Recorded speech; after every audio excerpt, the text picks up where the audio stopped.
नमस्कार, मी नागनाथ बाबर आणि आपण पाहता निर्भीड समाचार। पालघर जिल्ह्यात कासा पोलीस ठाण्याच्या हद्दीत 4 मे रोजी रात्री 13 वर्षे चिमुकलीवर 55 वर्षे नराधमाने इलाज करण्याच्या नावाखाली अत्याचार केल्याची धक्कादायक घटना उघडकीस आली होती। या पार्श्वभूमीवर बुधवारी विधान परिषदेच्या उपसभापती आमदार नीलम गोरे यांनी कासा उपजिल्हा रुग्णालयात जाऊन पीडितेची व कुटुंबियांची भेट घेतली। महाराष्ट्रात एका आठवड्यात जवळपास 3 ते 4 अशा प्रकारच्या घटना घडल्याचं सांगत नीलम गोरे यांनी यावर तीव्र संताप व्यक्त केला। दोषीवर कठोर कारवाई आणि गरज पडल्यास अधिक कडक कायदे करण्याची मागणी त्यांनी केली। पहा यावेळेस नीलम गोरे काय म्हणाल्या। मी सगळ्याच घटनांच्या मध्ये जेवढं शक्य होईल तेवढं प्रत्येकाला माहिती घेऊन पोलिसांशी बोलून पुढे न्याय देण्याच्या दृष्टीने पावलं उचलत असते आणि या सगळ्या कामामध्ये हा सामाजिक भाग असला कामाचा तरीसुद्धा माननीय आमचे मुख्य नेते आणि उपमुख्यमंत्री एकनाथजी शिंदे यांचं या प्रत्येक घटनेच्याकडे लक्ष असतं। इथे संबंधित मुलीला आणि तिच्या कुटुंबाला मी भेटले आणि अत्यंत गरीब परिस्थितीमधल्या हे कुटुंब असलं तरीसुद्धा त्यांची अपेक्षा न्यायाची आहे आणि कुठल्याही परिस्थितीत आरोपीला जामीन मिळता कामा नये आणि लवकर कोर्टाचा निकाल लागावा आणि त्या मुलीचं शिक्षण चालू राहावं अशी त्यांची अपेक्षा आहे। मी माजी आमदार मनीषाताई निमकर तसंच संखे पांडुरंग पाटील साहेब संपर्क प्रमुख, संगीता चव्हाण राज्य महिला आयोगाच्या माजी सदस्या आणि पालघरची शिवसेना महिला आघाडी सगळे इथे होते, पण आतमध्ये आम्ही थोडक्यात 4-5 महिला गेलेलो होतो आणि आश्वासक परिस्थितीमध्ये तिच्याशी आम्ही बोललो। तिला काय झालं हे म्हणण्यापेक्षा तिचं मनोगत आणि तिच्या आईचं मनोगत समजून घेतलं आणि समजून घेतल्यावर त्या मुलीची अपेक्षा आहे की पुढे शिकायचं, आरोपीला शिक्षा व्हावी, आईची पण तीच अपेक्षा आहे। आणि अशा प्रकारचा तो जो मांत्रिक आहे तर तो दबाव जर का आणत असेल तर वेळप्रसंगी अशा लोकांवरती टाडाच्या मार्फत किंवा संघटित गुन्हेगारीच्या मार्फत सुद्धा केस होऊ शकते आणि म्हणून त्याला मदत करणारे जे लोक कोणी असतील दृश्य किंवा अदृश्य त्यांना मी इथे इशारा देते की सर्व प्रकारनी जाळं पोलिसांचं विणून जास्तीत जास्त प्रमाणामध्ये लवकर न्याय मिळावा असा आमचा प्रयत्न आहे। काही वेळेला समाजामध्ये साक्षीदार संरक्षण कायदा जरी असला तरी सुद्धा मुलींना पाहिजे तेवढं संरक्षण मिळत नाही आणि मग ती केसमध्ये प्रॉब्लेम तयार होतात। पण मला इथे 2 गोष्टी सांगायच्या आहेत। एक म्हणजे ही नॉन कंपाऊंडेबल केस असते, म्हणजे बाकीच्या केसेस जशा मागे होऊ शकतात समेटाने तशी नॉन कंपाऊंडेबल केस बलात्कार किंवा बाललैंगिक शोषणाची होऊ शकत नाही।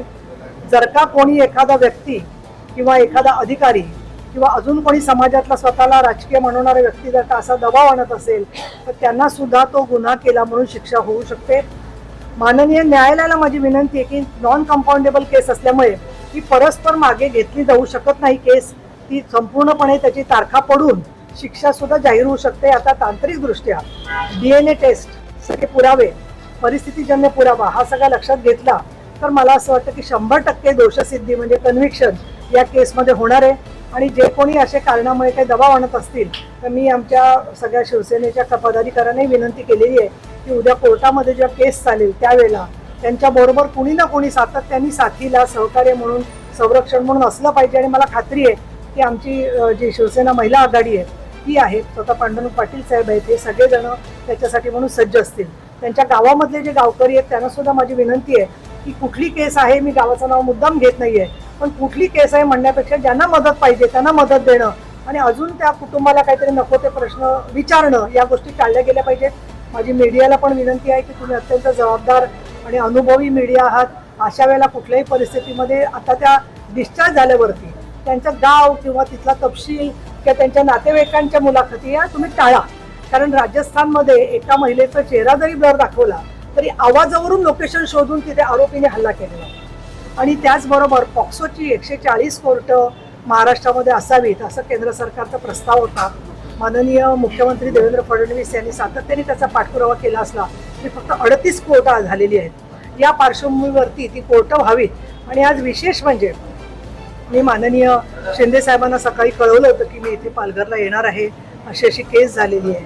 त्यावेळेला मी त्यांना फोन केला, त्यांना ही केस आता आतमध्ये सांगितली आणि माननीय शिंदे साहेबांनी त्या मुलीची आई, संबंधित मुलगी आणि तिची बहीण यांच्याशी अतिशय हृदय आणि अतिशय अंतःकरणपूर्वक संवाद साधलेला आहे। त्यांनी त्यांना धीर दिलेला आहे की मी SP शी ऑलरेडी बोललेलो आहे, लवकरात लवकर केस उभी राहून शिक्षा आरोपीला होईल याच्यासाठी आम्ही सगळे बरोबर आहोत।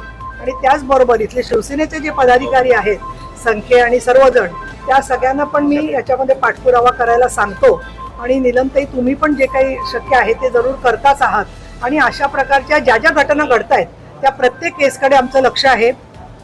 पुण्याची जी घटना झालेली आहे त्याच्याबद्दल पोलिसांशी मी डिटेल बोललेली आहे आणि त्याच्यामध्ये त्या आरोपीला कुठल्याही परिस्थितीत जामीन मिळणार नाही अशी खात्री पोलिसांना आहे. पण त्याचबरोबर ज्या महिलेनी ही गोष्ट निदर्शनाला आणली तिची माहिती, तिचे बाईट्स, तिची ओळख जाहीर करून अजून त्या वस्ती पातळीवरती एक गोंधळाचं वातावरण होऊ नये या दृष्टीने लोक तिथली जागृत होती, सक्षम होती. काहीतरी घरामध्ये प्रकार चाललाय कळल्याबरोबर दार उघडून आत गेले, त्यामुळे त्या मुलीचा जीव वाचलेला आहे.